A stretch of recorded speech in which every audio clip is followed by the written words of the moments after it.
You're sitting in your room one day when suddenly a silvery portal opens up, and through it steps Todd Howard, beckoning you in to join him in a land of fantasy and adventure. You follow him through the portal to end up in the world of Fallout, which is like Skyrim but better because it has guns, and like Americans have discovered, everything's better with guns. Except you're screwed, because you wouldn't survive a day in the Fallout universe. In many ways, you're basically a fresh vault dweller, leaving the safe confines of their vault for the horrors of the wasteland. Assuming your vault wasn't a horrific torture chamber performing some nefarious scientific or sociological experiment. The wide-open world of Fallout beckons to you, and it's literally just waiting to kill you.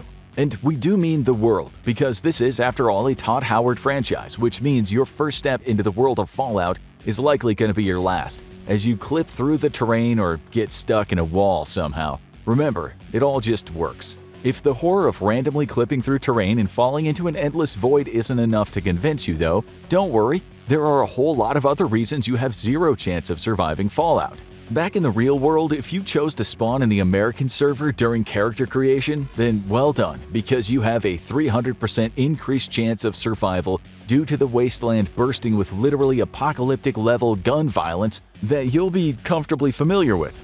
But if back in the real world you chose to play as one easy mode and pick the European server, then you're in serious trouble. As you stumble out of your vault, the first thing you're gonna be asking yourself is, where's all the free healthcare? And why is everyone so angry? And unless you're from Paris, you'll be wondering why there's trash everywhere and nobody's picking it up.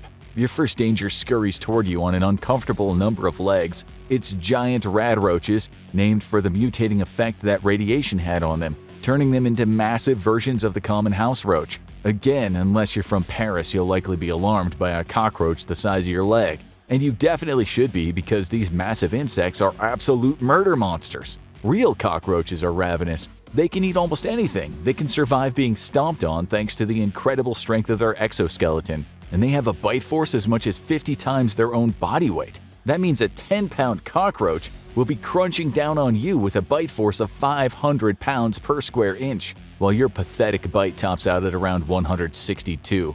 But it's that exoskeleton that's the real problem, because not only do cockroaches have very few truly critical bits of biology that'll guarantee a quick kill, but anything short of a very high-caliber rifle simply won't do much against the exoskeleton of a 10-pound cockroach. But the cockroaches you're going to go up against are much bigger than 10 pounds. Estimates place most rad roaches the size of a cat, and with all that exoskeleton they can end up weighing around 20 pounds. And there's bigger, larger variants the size of a man.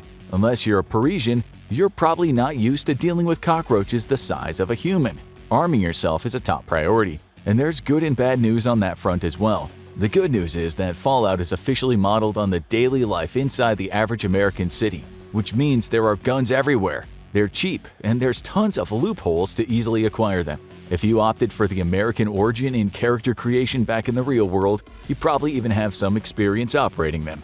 If, however, you opted for the European origin, you're likely confused as to why an American player isn't directly subsidizing your own defense while you complain endlessly about them.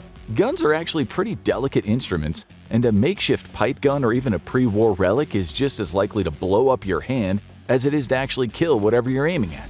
Right now, though, you don't really have a choice, so in the famous words of America's de facto father, George Washington, it's time to get strapped before you get clapped. On top of mutated insects with nearly bulletproof carapaces, there's a disturbing amount of wild dogs running around. Again, if you're from Paris, back in the real world, this is probably pretty familiar to you, but for the rest of us, wild packs of bloodthirsty mongrels are a serious problem. These mutated hounds used to be man's best friend, but now they just want to be best friends with your innards. And since they come in large packs, it's best just to avoid them when possible. By this point in your journey out of the vault, you probably started to encounter members from several different factions, and pretty much all of them are bad news. Most are just gonna try to kill you or each other on sight, turning a stroll through the ruins of yesteryear into an average day out in an American city. Some might even appear helpful or beneficial, but then you'd be a fool to trust them. Pick your favorite faction. Do you think you could survive by hanging out with them? Think again. How about the Brotherhood of Steel? They seem like the good guys, if you ignore the lore. Turns out these armored titans can just turn you into human jelly with one power-armored fist. But they are wildly xenophobic techno-tyrants. If you've got any piece of pre-war tech you brought with you from the real world, like say an iPhone, then bad luck for you, my friend, because the Brotherhood wants it and they don't necessarily want you along with it. See, according to the Brotherhood, the public is a bunch of ignorant peasants who can't be trusted with technology. It was this ignorance that helped bring about the end of the world, and, well, we just checked the comment section in our TikTok, and you know what? We can't really blame the Brotherhood anymore. Maybe you want to roll in New Vegas, a bastion of independence amidst the warring factions of the NCR and Caesar's Legion. This city is a libertarian dream, in that anyone stronger than you has the complete freedom to basically do whatever they want to you because nobody's gonna stop them. Remember kids, cops and the courts to enforce laws require taxes, and taxes are just another form of theft. Speaking of Caesar's Legion, if you got a real bad case of main character syndrome, then the Legion will give you a quick reality check. Point 1. You, with all your first world problems, are not in fact cut out to maraud in the wastelands. Point 2. You're gonna be a slave. Point 3, that is if they don't crucify you first. So how about the NCR?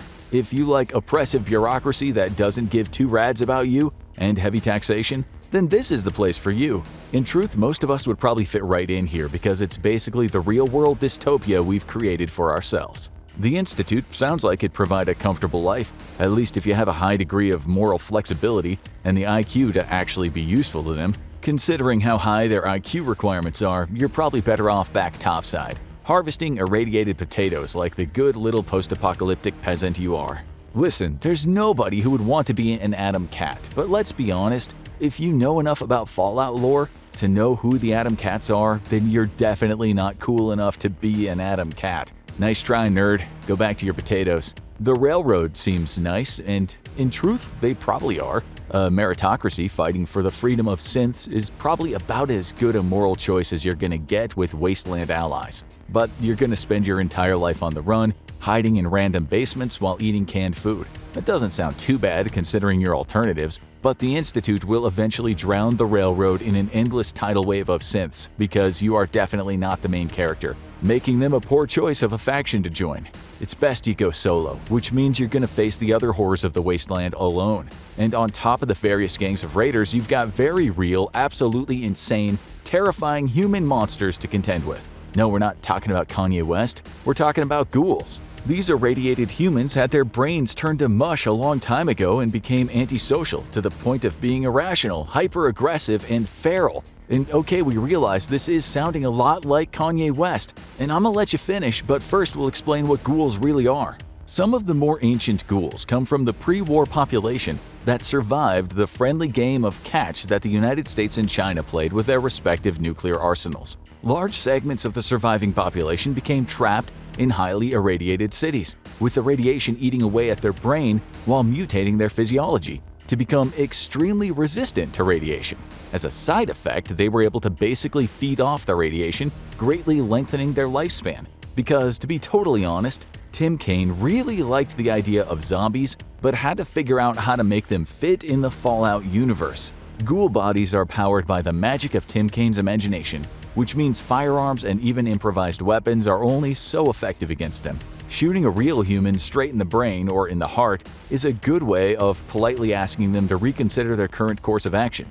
But a ghoul can survive even this catastrophic damage. Even worse, they feel very little pain, forcing the more feral amongst them to attack you mindlessly regardless of the damage you cause to their irradiated bodies. And just like feral dogs, ghouls almost always come in packs. So maybe you're not a fan of land-based wildlife, maybe you're more of an ocean and seafood kind of person. Then good news, because the radiation of the Fallout wasteland has jumbo-sized all kinds of crustaceans. The bad news is, this time it'll be you going into the boiling pot while still alive. Mirelurks are some of the most common types of irradiated seafood to prowl the wasteland, and these heavily armored angry boys got their start even before the Great War. Years before the US and China decided to do a global server reset, various environmental organizations were sounding the alarm on the effect that increasingly polluted waterways were having on sea life. Lobsters, crabs, and shrimp were experiencing a mutation that caused them to grow as much as 14%. In the most realistic piece of Fallout lore ever, governments and corporations completely ignored the consequences of pollution and instead continued to dump even more waste into the environment, citing how great a crabbing season with 14% larger crabs would be. However, The global powers decided to finally get tough on corporate pollution by nuking the entire face of the Earth, thus putting an immediate stop to all industrial pollution everywhere. But that didn't stop the radiation from growing the common crustaceans to monstrous sizes. Mirelurks are a deadly threat to any wastelander. Their thick armored carapace is pretty much bulletproof, and their powerful claws will give you a bris you'll never forget, because you'll be dead.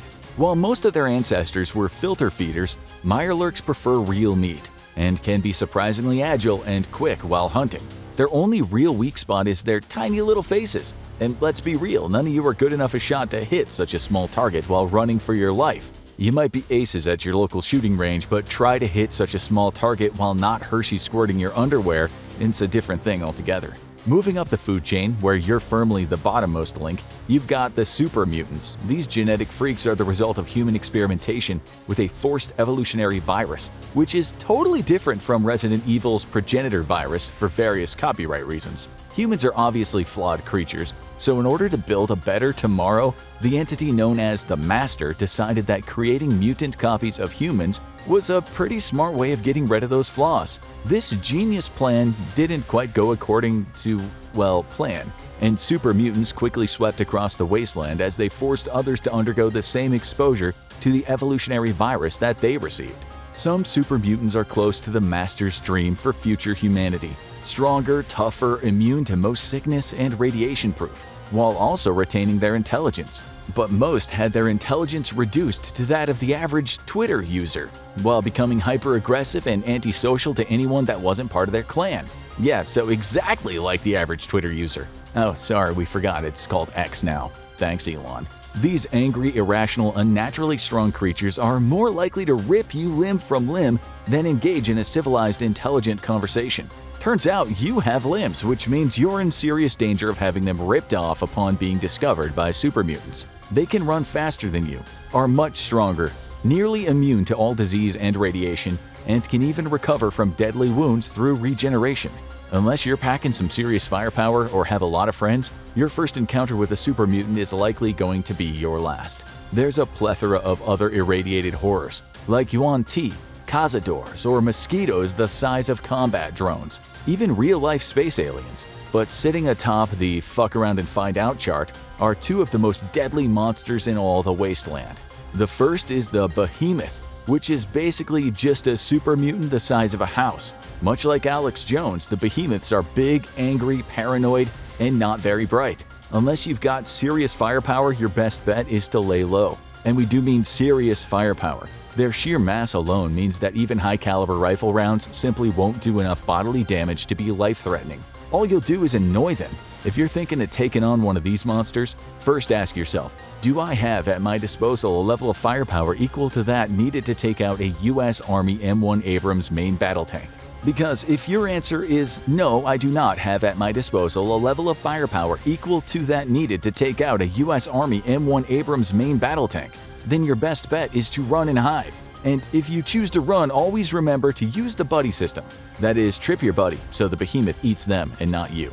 Second only to the Behemoth is the Deathclaw. Back before the Great War, the United States military thought to itself, we have the best army in the world and the best trained soldiers in the world, but what if we also created mind-numbing man-made horrors beyond human comprehension for urban combat that we absolutely could not control, and thus would be a danger to not just the enemy but also our own troops and the civilian population at large? The US military isn't about to leave a good idea that can maim, kill, or annihilate sitting on the table, so the Deathclaw program was approved.